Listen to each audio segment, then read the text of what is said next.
Hello children, how are you? I hope all are you well and fine children. Children, आज मैं आपको जो है प्री मिड टर्म एग्ज़ाम्स के English second की जो है रिवीजन कराने जा रही हूँ। जैसा कि आप जानते हैं आपके एग्ज़ाम्स 15 जुलाई से स्टार्ट होने जा रहे हैं और आपको अपना सिलेबस भी पता है। चैप्टर 1, 2, 3, 4 जो आपको चैप्टर हैं इसमें आने हैं और प्लस नोटिस और जो है फिगर ऑफ स्पीच में 3 फिगर ऑफ स्पीच जो है आपको आनी है। तो मैं आपको इंग्लिश सेकंड का रिवीजन करा रही हूँ। फर्स्ट चैप्टर आपका है the sentence.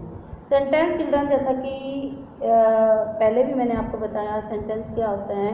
A group of words that makes a complete sense is called sentence, यानी कि शब्दों का एक ऐसा समूह जिसका कोई अर्थ हो वाक्य कहलाता है। बच्चों, जो हमारे सेंटेंसेस होते हैं, हर सेंटेंस जो है कैपिटल लेटर से स्टार्ट होता है और उसका जो एंड है वो फुल स्टॉप, क्वेश्चन मार्क या एक्सक्लेमेटरी मार्क्स पे एंड होता है। Every sentence includes a subject and predicate. Her sentence में एक सब्जेक्ट और प्रेडिकेट होता है, यानी कि कर्ता और विधेय होता है। चिल्ड्रन, आप सब्जेक्ट क्या होता है? सब्जेक्ट अ वर्ड और a phrase that tells about who और व्हाट समवन और समथिंग इज और does is known the subject, यानी कि एक शब्द या एक फ्रेज जो हमें ये बताता है कि किसने क्या किया, ठीक है, वो हमारा क्या कहलाता है? सब्जेक्ट कहलाता है। जैसे कि boys play cricket, boys play cricket. कौन क्रिकेट खेलता है? बॉयज़। तो यहाँ पर हु का आंसर मिलता है हमें, boys of this school play cricket. Cricket को कौन खेल रहे हैं? इस स्कूल के लड़के जो है क्रिकेट को खेल रहे हैं, ठीक है। तो प्रेडिकेट्स क्या होता है चिल्ड्रन? जो बॉयज़ हैं, बॉयज़ ऑफ द स्कूल, ये हमारा सब्जेक्ट है और सब्जेक्ट क्या कर रहा है, ठीक है, सब्जेक्ट द्वारा क्या किया जा रहा है। जैसे कि प्ले क्रिकेट हमारा प्रेडिकेट है, ठीक है। यानी कि अगर हमें हु का आंसर मिले तो वो हमारा सब्जेक्ट है और क्या का आंसर मिले तो वो हमारा प्रेडिकेट है। The predicate is the part of a sentence that says something about the subject, यानी कि जो प्रेडिकेट होता है वो सेंटेंस का वो हिस्सा होता है जो हमें सब्जेक्ट के बारे में बताता है। इट कुड वन वर्ड और more than one word made up of different components. ये एक शब्द में भी हो सकता है और कई शब्दों में भी हो सकता है। Predicate must have at least one finite verb. Predicate की एक जो है फाइनाइट वर्ब अवश्य होती है। तो चिल्ड्रन, ये मैंने आपको बताया सब्जेक्ट और प्रेडिकेट के बारे में। फिर हमारा क्या है बच्चों? वर्ब। वर्ब क्या होती है? सब्जेक्ट के द्वारा जो कार्य किया जाता है। All doing words are called verb. जितने भी कार्य किए जाते हैं वो हमारे वर्ब कहलाते हैं। डायरेक्ट सब्जेक्ट क्या होता है?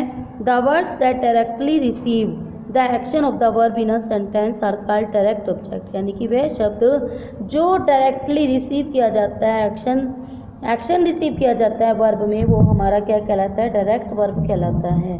By putting the question what to the verb, अगर हम वर्ब को व्हाट से क्वेश्चन करते हैं और हमें आंसर मिलता है तो बच्चों वो हमारा डायरेक्ट ऑब्जेक्ट होता है। जैसे कि Sachin won the first prize, Sachin ने क्या जीता?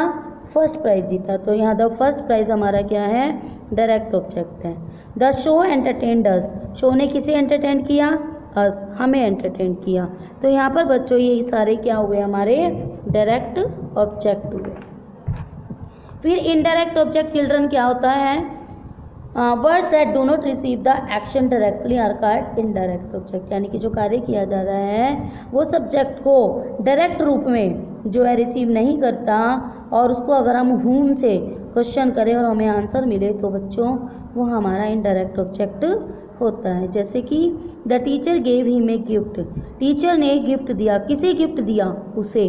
तो हिम हमारा क्या है चिल्ड्रन? इनडायरेक्ट ऑब्जेक्ट है। I give them science lesson, मैंने उन्हें साइंस का पाठ दिया। किसको दिया? दैम। तो यहाँ पर दैम हमारा क्या है चिल्ड्रन? इनडायरेक्ट ऑब्जेक्ट है।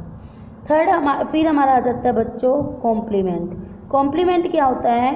Words that complete the meaning of an incomplete verb are known as complement, यानी कि वह शब्द जो इनकम्प्लीट वर्ब को जो है अर्थपूर्ण बनाते हैं वो हमारे क्या होते हैं? कॉम्प्लीमेंट। कॉम्प्लीमेंट में be a noun, a pronoun, an adjective an adverb. Complement हमारे नाउन भी हो सकते हैं, एडजेक्टिव भी हो सकते हैं, प्रोनाउन भी हो सकते हैं और एडवर्ब भी हो सकते हैं। जैसे कि शी इज़ अ टीचर, वह है, वह क्या है, अ टीचर। अ टीचर हमारा क्या है, कॉम्प्लीमेंट है।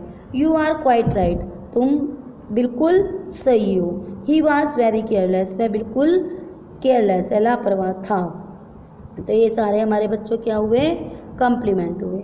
अब हमारे चिल्ड्रन आते हैं टाइप्स ऑफ सेंटेंसेस, यानी कि हमारे जो वाक्य हैं वो कितने प्रकार के होते हैं children. There are 4 kinds of sentences, 4 types के हमारे सेंटेंसेस होते हैं, असर्टिव, इंटरोगेटिव, इंपेरेटिव और एक्सक्लेमेटरी। असर्टिव सेंटेंसेस बच्चों लास्ट में फुल स्टॉप से वे समाप्त होते हैं और ये सिंपल सेंटेंस होते हैं जैसे कि honesty is the best policy. Second interrogative, यानी कि जिसमें क्वेश्चन पुटअप किया जाता है, लास्ट में क्वेश्चन मार्क होता है। थर्ड हमारा इंपेरेटिव, जिसमें चिल्ड्रन हमारा जो है सब्जेक्ट हिडन होता है। और लास्ट हमारा एक्सक्लेमेटरी साइन जो है हमारी इसकी पहचान होती है। तो ये सारा हमने इस चैप्टर के बारे में बताया।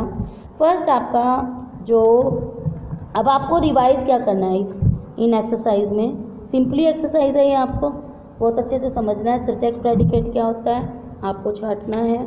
सेंटेंस कौन से हैं, ये किस टाइप के, आइडेंटिफाई आपको करना है। ठीक है, तो यहाँ पर आपको क्या करना है, आइडेंटिफाई करना है सेंटेंस को। यानी कि जो आपकी एक्सरसाइज है, doctor Joshi has more than 18 years of teaching experience, ये कौन सा सेंटेंस है, देखा जाए तो ये सिंपल है बिल्कुल, तो ये असर्टिव है। When will you be back from London, बच्चों जहाँ लास्ट में क्वेश्चन मार्क आ जाता है वो हमारा इंटरोगेटिव सेंटेंस होता है। ठीक है, कंप्लीट दिस वर्क इमीडिएटली, यहाँ पर हमारा जो सब्जेक्ट है वो हिडन है, इसलिए हमारा कौन सा सेंटेंस हुआ, इम्पेरेटिव सेंटेंस हुआ। ठीक है, और but in night marriage experience it was, यहाँ पर हमारा एक्सक्लेमेटरी साइन आ गया चिल्ड्रन, तो ये हमारा एक्सक्लेमेटरी सेंटेंस हुआ। ये हमारी फर्स्ट चैप्टर की रिवीजन थी। सेकंड चैप्टर चिल्ड्रन हमारा कौन सा है, सेकंड चैप्टर है हमारा फ्रेज एंड क्लोजेज, यानी कि फ्रेज और क्लोजेज दोनों क्या होते हैं, पदबंध होते हैं। ठीक है, पदबंध यानी कि वाक्यांश होते हैं। तो इसकी हम पहचान कैसे करते हैं, ए phrase is a small group of words that forms a meaningful unit, यानी कि जो फ्रेज होता है शब्दों का एक छोटा सा समूह होता है लेकिन उसका एक अर्थ होता है वाक्य में। ठीक है, ये सेंटेंस का हिस्सा होता है और इसके अंदर जो है फाइनाइट वर्ब नहीं होती है। ये अपने आप में एक सेंटेंस का हिस्सा है लेकिन कंप्लीट सेंस को ये नहीं बना सकता। फ्रेज जो है नाउन, एडजेक्टिव और एडवर्ब की तरह कार्य करता है। ठीक है, फिर हमारा आ जाता है चिल्ड्रन क्लोज। क्लोज भी एक शब्दों का समूह है लेकिन इसमें एक हमारी फाइनाइट वर्ब होती है, एक सब्जेक्ट होता है और एक प्रेडिकेट भी होता है। ये अपने आप में जो क्लोज है कंप्लीट सेंस जो है अपने आप में बना सकता है। ठीक है, तो ये फ्रेज और क्लोज का हमें डिफरेंस पता चला। फ्रेज में क्या होता है, सब्जेक्ट और प्रेडिकेट नहीं होता, क्लोज में सब्जेक्ट और प्रेडिकेट होता है। It doesn't have a verb, इसकी कोई वर्ब नहीं होती, एक वर्ब फ्रेज होता है लेकिन क्लोज में एक वर्ब तो अवश्य होती है। इसका फ्रेज जो है अपनी कंप्लीट सेंस नहीं बना सकता और जो क्लोज है वो अपने आप में एक कंप्लीट सेंस बनाता है। तो चिल्ड्रन यहाँ पर हमें क्या पहचान करनी है, फ्रेज और क्लोज की यहाँ पर हमें पहचान करनी है। सेकंड एक्सरसाइज हमारी चिल्ड्रन क्या है कि हमें close underline the main close, हमें मेन क्लोज में इसमें क्या करना है, अंडरलाइन करनी है और सर्किल करना है हमें सबऑर्डिनेट क्लोज में। जैसे कि you can borrow my coat if you want, you can borrow my coat, ये हमारा क्या है, मेन क्लोज है, यानी कि इसके अंदर एक सब्जेक्ट भी है, एक वर्ब भी है।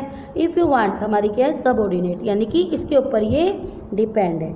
ठीक है, इस तरह हमें ये वाली एक्सरसाइज की बच्चों रिवीजन करनी है।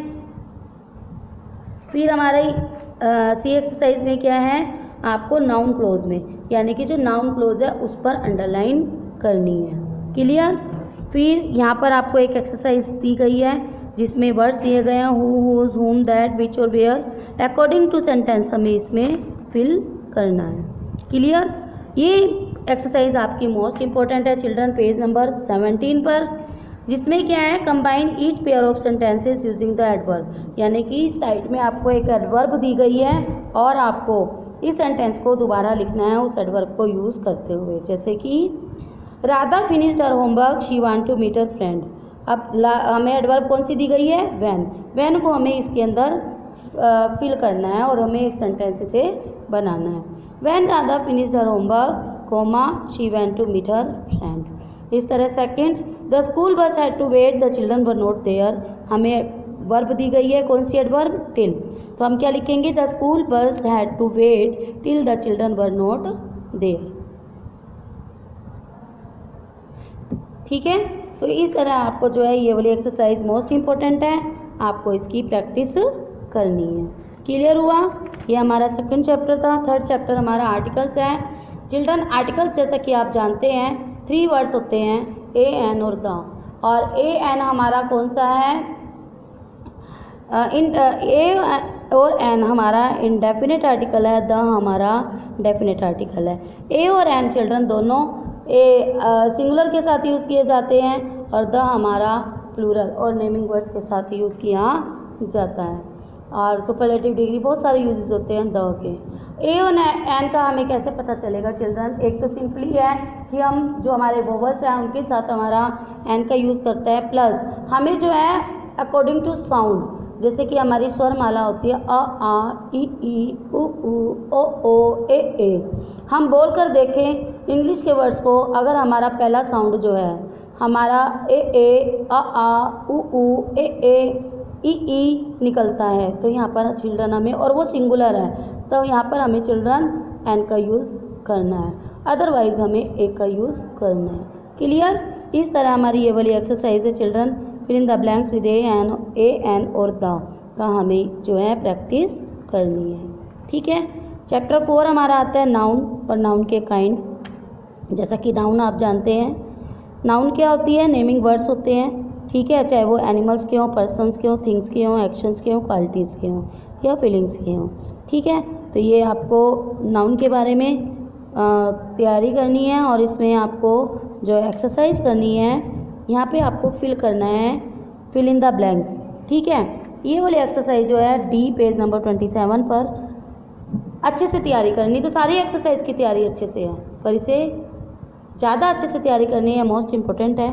तो इस एक्सरसाइज को आप तैयार एग्ज़ाम्स के लिए करेंगे। फिर चिल्ड्रन चैप्टर आता है हमारा नोटिस।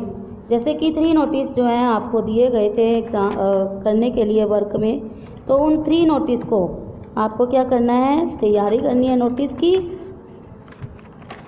जो कि आपके एग्ज़ाम्स में आएंगे। फिर चिल्ड्रन आपकी आती है figure of speech. Figure of speech यानी कि क्या होते हैं बच्चों, ये हमारे अलंकार होते हैं। ठीक है, तो इनके 3 आपको बताए गए हैं, मेटाफर, सिमिली और पर्सोनिफिकेशंस। इनकी आपको डिफाइन और एक एक एग्जांपल आपको इसका याद करना है।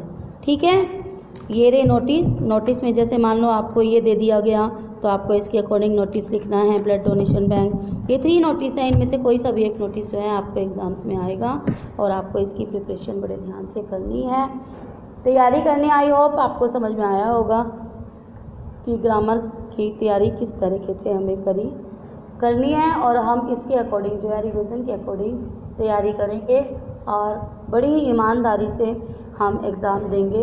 क्योंकि चीटिंग करने से क्या होगा, आप अब तो एग्ज़ाम्स में अच्छे मार्क्स ले आओगे, लेकिन इन फ्यूचर जब आपको विद्यालय आना होगा तो आपको कुछ भी नहीं आएगा। इसलिए आप मेहनत करें जमकर और अच्छे से तैयारी करें, ताकि इन फ्यूचर आपको किसी भी परेशानी का सामना ना करना पड़े। Stay safe, stay healthy. Thank you, have a nice day.